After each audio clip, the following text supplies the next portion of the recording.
અહીંયા 43 ડિગ્રી ગરમી જે પ્રમાણે ચાલી રહી છે એ પ્રમાણે માણસો દિવસે પણ બહાર નથી નીકળતા અને રાત્રે અમે અહીંયા રમવા માટે આવી તો પણ પહેલા વિચારતા કે આ બધું શું, આટલી ગરમીમાં ક્યાં જવું, પણ હવે અમારા સરે આ ફુવારા પદ્ધતિ જે તમે જોઈ જ શકો છો ઉપર ગોઠવેલી છે તો એના કારણે અમને બહુ જ આમ એસી જેવી જ ફિલિંગ ટોટલી આવે છે, એટલે હવે ગરમીની કાંઈ એવી લાગતી નથી કે બહુ ગરમી હોય કે શું. અત્યારે 43 ડિગ્રી તાપમાનમાં રાત્રે પણ ખૂબ જ બફારો થાય છે, તો ગરબા રમતી વખતે અમારા સ્ટુડન્ટને કઈ તકલીફ ન પડે એટલે ખાસ કરીને કુલિંગ સ્પ્રે સિસ્ટમ અમે એક ફિટ કરેલી છે. અત્યારે હીટ સ્ટ્રોકના પણ ઘણા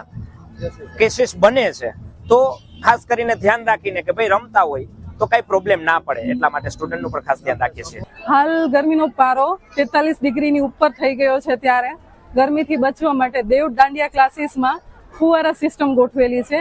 જે ગરમીમાં ખૂબ જ રાહત આપે છે અને અમને ગરબા રમવામાં ખૂબ જ મજા આવે છે. ગરમીનું પ્રમાણ થોડું પ્રમાણમાં અમને ઓછું લાગે છે, ખૂબ જ બફારો હોય છે.